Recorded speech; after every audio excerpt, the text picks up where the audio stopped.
এদিকে চলছে পেঁয়াজ ভাজা, এদিকে চলছে মাংসটাকে কষানো।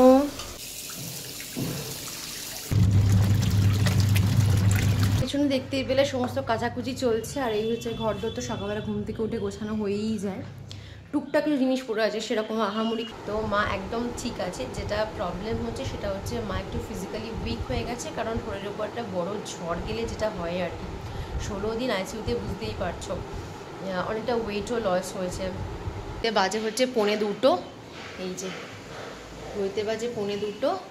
ওদিকে রান্নাঘরে পুরো টিপটাপ হয়ে গেছে, আমরা দেখিয়ে দিচ্ছি। দাঁড়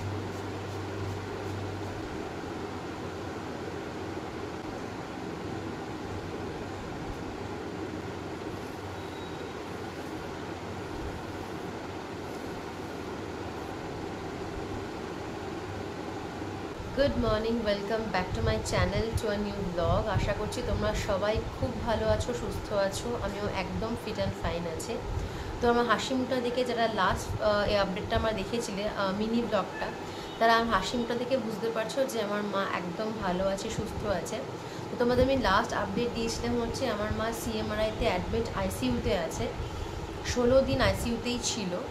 তো ঈশ্বরের কৃপায়, ভগবানের আশীর্বাদে, আমাদের সকলের ভালোবাসায় মা একদম সুস্থ হয়ে বাড়ি চলে এসেছে 12ই মার্চ। গত বুধবার অ্যাকচুয়ালি মা বাড়ি চলে এসেছে। তো মা একদম ঠিক আছে। যেটা প্রবলেম হচ্ছে সেটা হচ্ছে মা একটু ফিজিক্যালি উইক হয়ে গেছে, কারণ শরীরের উপর একটা বড় ঝড় গেলে যেটা হয় আর কি। 16 দিন আইসিইউতে, বুঝতেই পারছো, অনেকটা ওয়েটও লস হয়েছে। মা খেতে পারছিল না, এটাই তখন প্রবলেম ছিল আর কি অ্যাডমিট হওয়ার আগে। তো সেজন্য অনেকটা ওয়েট লস হয়ে গেছে, ফলে একটু উইক হয়ে আছে এখন। বাট এমনি physically she is absolutely fine, একদম ঠিক আছে, টাচউড। তো যেটা ব্যাপার সেটা হচ্ছে মা এখন রান্নাবান্না একদম কিছু করতে পারছে না, কারণ ভীষণ দুর্বল, বেশিক্ষণ বসে থাকতে পারছে না এক জায়গাতে, কারণ এতটা ওয়েট লস হয়ে গেছে বলেই এই দুর্বলতাটা আছে। সময়ের সঙ্গে সঙ্গে যখন আবার হেলথ ইমপ্রুভ করতে শুরু করবে, ওই উইকনেসটা আস্তে আস্তে কাটতে শুরু করবে। তো সেই জন্য আমি মাকে রান্নাবান্না সবই এখন করে পাঠাই। তো সেই সময় জোয়ার তো আমার শুরুও হয়ে গেছে রান্নাবান্না।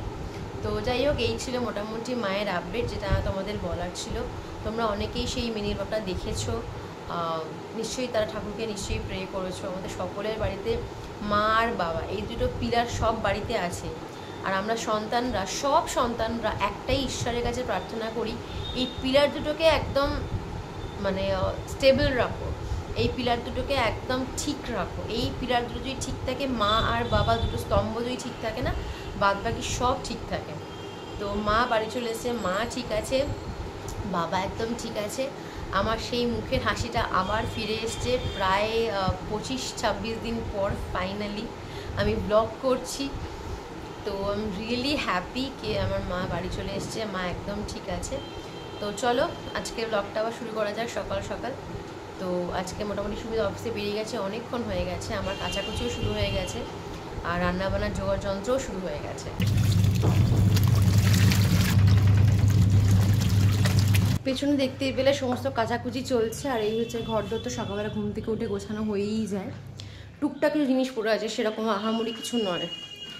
আর এদিকে তোমাদের দেখাই, মোটামুটি রান্নাঘরে এই যে এখানে মাংস খানিকটা ধুয়ে রাখা আছে, আর খানিকটা ম্যারিনেট করে রাখা আছে। বাকি দাঁড়াও, ম্যারিনেশনটা তোমাদের দেখাই একবার। এই হচ্ছে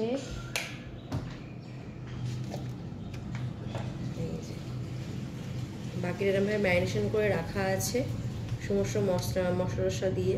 এটা পুরো একদম পাতলা ঝোল হবে মায়ের জন্য আর বাবার জন্য। আর বাকি মাংসটা হয়েছে অতটা পাতলা না করে, একটু মানে হালকাই করব, কিন্তু অতটা পাতলাও করবো না, কারণ মারটাতে একদম তেল নেই। মানে ধরো 2 চামচ তেলে আমি পুরো মাংসটা করব, সেই জন্য ওইটুকুটা আমি একদম সেপারেট করতে চাই, একদম তেল ছাড়া। 2 চামচ তেলে পুরো রান্নাটা করবো, বাকিটা একটু মানে ওটার থেকে একটু বেটার। তোমাদের তখন বললাম যে দুবারে মাংস করবো, মানে মার জন্য যেহেতু একদম হালকা রান্না করব, তো সেই জন্য এই হচ্ছে তেলের পরিমাণ 1/2 চামচ দিয়েছি। দেখতেই পাচ্ছ তেল নেই, তেল কিছু নেই এতে। আর এটা একটু বেশি কড়াতে দেখলে হয়তো মনে হচ্ছে অনেকটা তেল আছে, বাট অ্যাকচুয়ালি ভীষণ কম তেল। এটার থেকে একটু বেশি বলতে পারো, বাট জেনারেলি যেরকম দিয়ে থাকি সেই তুলনায় এটা কম তেল। তো এইটাকে এখানে করব মার আর বাবারটা, যেটা একদম কম তেলে, আর এটা আমার আর সুমিতের করবো, কারণ অত পাতলা সুমিতের হয়তো ভালো লাগবে না সেইটা ভেবে। তো চলো রান্না শুরু করা যাক, অনেকটা বেলা হয়ে গেছে, প্লাস কাচাকুচিও করছি। তো এই হচ্ছে ম্যারিনেট করা চিকেন।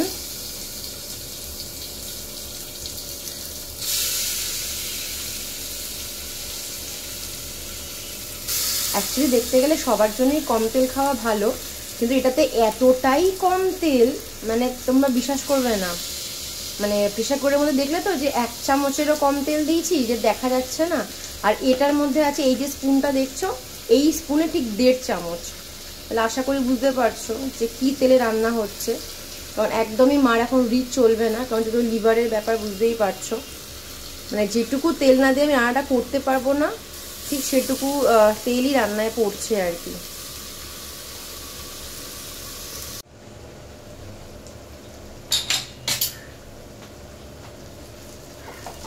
এদিকে পেঁয়াজটা ভাজা চলছে, যেটা একটু বেশি তেল আর কি, মানে এটার তুলনায় একটু বেশি, কিন্তু যেরকম করি তার তুলনায় অনেক কম। তো এদিকে চলছে পেঁয়াজ ভাজা, এদিকে চলছে মাংসটাকে কষানো। প্রায় 15 মিনিট কষানো হয়েও এসছে, দেখতেই পাচ্ছ। এই যে দাঁড়াও এভাবে দেখে তাহলে বুঝতে পারবে হয়তো। এই যে অনেকটাই হয়ে এসছে কষানো। এই যে অনেকটাই কষানো হয়ে এসছে, আর মিনিট 15 মতো কষাবো, মোটামুটি আধ ঘন্টা 35 মিনিট কষাবো।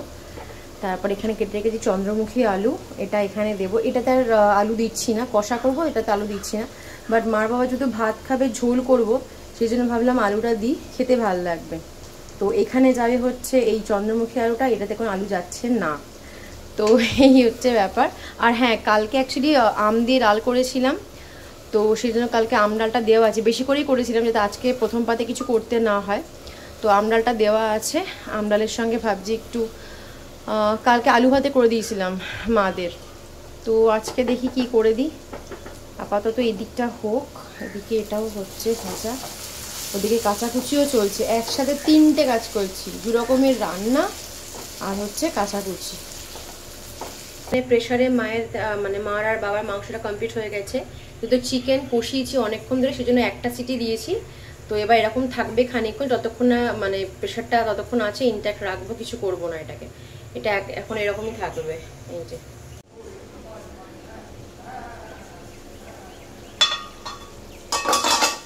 আর এদিকে চলছে হচ্ছে আমাদের মাংসটা কষানো, এটাও হয়ে গেছে প্রায় এখন 15-20 মিনিট।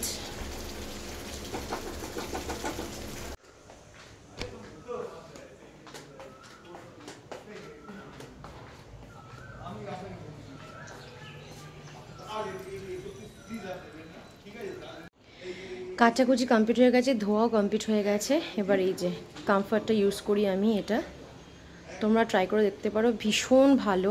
এত সুন্দর জামা কাপড়, এটা ফ্র্যাগনেন্ট হয় না, তোমাদের নিজেদেরই ভালো লাগবে। আমি ডিটেলসটা দেখিয়ে দিচ্ছি, দেখো এই যে এটা প্রাইসও বেশি নয় কিন্তু, এই যে দেখো 58 টাকা, এই যে দেখতে পাচ্ছ, এই দেখো 58 টাকা দাম।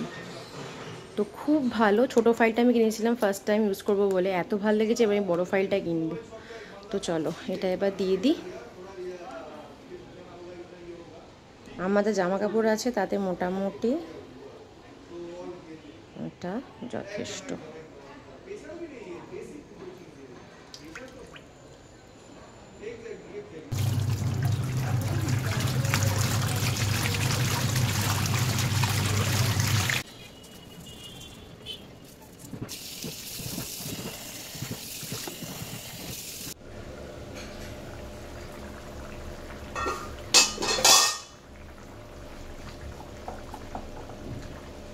এই হচ্ছে মার আর বাবার ঝোল, যেটা কমপ্লিট রেডি হয়ে গেছে। উপরে দেখছো তেল ভাসছে, কারণ প্রেশারে করেছি বলে, বাট ঘেঁটে দিলে হচ্ছে একদম এই যে পাতলা ঝোল। তো এই যে এখানে হয়ে গেছে রান্না মায়ের, আর এটা মোটামুটি ফুটে কষানো হয়ে গেলেই, মানে ঝোলটা মেরে ড্রাই করে নিলেই আমাদেরটাও রেডি।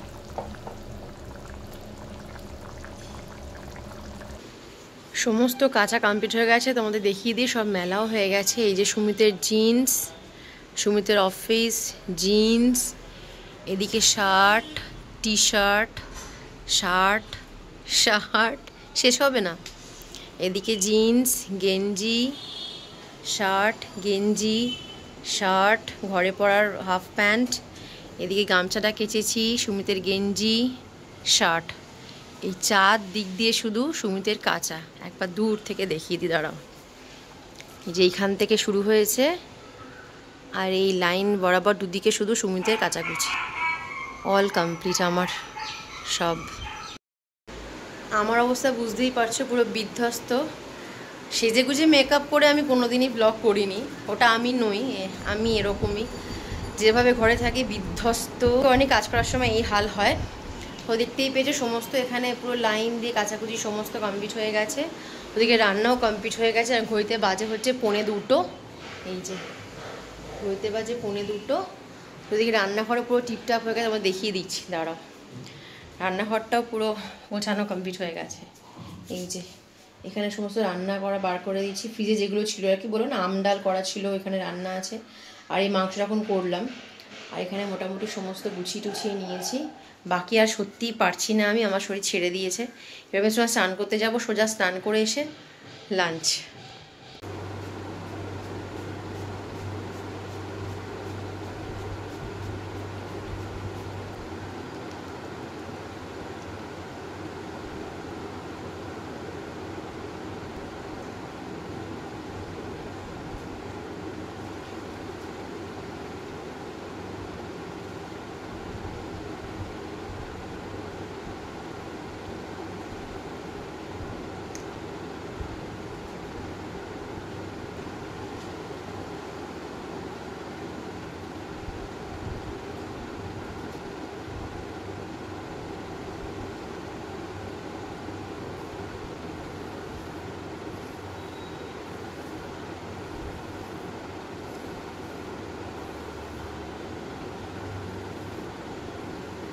গুড ইভিনিং, তোমার সাথে অনেকক্ষণ পর কথা বলছি। এখন আবার সন্ধে হয়ে গেছে। তো সুমিত অফিস থেকে ফিরেছে বেশ খানিকক্ষণ হলো। এই জাস্ট আমি রেডি হলাম, একটুখানি বেরোবো, কোনো কাজ নেই। একটু ফুচকা খেতে ইচ্ছে করছে, বহু দিন ফুচকা খাইনি। তো ভাবলাম একটু ফুচকা ক্রেভিং যখন হচ্ছে একটু ফুচকা খাওয়া যাক। তো সেই জন্য আমি হয়ে গেছি রেডি। তো এবার বেরোবো, বেরিয়ে ফুচকা খেয়ে সোজা বাড়ি চলে আসবো। এসে সুমিতের মিটিং আছে 8:30 থেকে। তো তার মধ্যেই আসতে পারবো, হয়তো বাজে 7:45। জাস্ট যাবো, ফুচকাটা নেবো আর সোজা বাড়ি চলে আসবো, এইটুকুই কাজ এখন। তো চলো বেরোনো যাক। বেরিয়ে এসে ফুচকাটা খেয়ে তারপরে হয়তো একটু মার সঙ্গে দেখা করতে যাবো, যেরকম রোজ যাই, বাট কালকে যাওয়া হয়নি। তো ভাবছি আজকে একটু যাই, গিয়ে দেখা করে আসি। পাশের থেকে পাশে, মার শরীরটা যদি এখন ভীষণ উইক, তোমরা সবটাই জানো, সবই বলেছি তোমাদের। তো যাই, একটু গল্প করে আবার চলে আসবো। সুমিতের মিটিং আছে, কখন শেষ হবে আমি জানি না। তো আমি ফুচকাটা এসে মানে বাড়ি ফিরে ফুচকাটা খেয়ে মায়ের বাড়িতে যাবো, একটু গল্প করে আবার চলে আসবো। রাতে রান্না সব করা আছে, তো সেই হেডেকটা নেই যে কিছু করতে হবে, রাতে সব কিছু করা আছে। তো এই জাস্ট একটু আগে বাড়ি এসেছি, ফুচকা নিয়ে চলে এসেছিলাম। দাঁড়িয়ে আর খাইনি, কারণ সুমি যেহেতু খায় না, আমাকে একা দাঁড়িয়ে খেতে হয়, সেটা বড্ড এম্বারেসিং। তো যেরকম বললাম তখন বেরোনোর আগে যে সুমিতের মিটিং আছে, জাস্ট গেছি, ফুচকাটা নিয়েছি, সোজা বাড়ি চলে এসেছি। মানে max to max 15 minute time নিয়েছিলাম আমি। তো ঘরে চলে এসেছি, ফুচকাটা খাওয়া হয়ে গেছে। সুমিত এখন ফোন করছে, একটু পরে মিটিং শুরু হবে। আর ঘড়িতে এখন বাজে হচ্ছে 8:10-15 এরকম বাজে। তো এবার আমি একটুখানি রেস্ট নেবো, মানে একটু বসবো, বসে মার কাছে যাবো। বাট সুমিত এখন মিটিং শুরু হচ্ছে, কখন শেষ হবে কোনো আইডিয়া নেই। অফিসের মিটিং যেরকম হয় অ্যাটলিস্ট 1-1.5 ঘন্টা তো চলবেই, জানি না। আমি জাস্ট বাড়িতে যাবো, একটু গল্পটা করে আবার চলে আসবো। রাতের রান্না যেরকম তখন বললাম আগে, রান্না সবসময় করাই আছে, রুটি ফুটি করে গেছে, ঢেঁড়ামাসি মাংস করা আছে, তো সেসব কিছু করতে হবে না। তো জাস্ট যাবো, ভাবছি একটু গল্প করে চলে আসি। এসে দেন সুমিতের মিটিং হয়ে যাবে আশা করছি আমার আস্তে আস্তে, দেন খাওয়া দাওয়ার পর্ব হবে।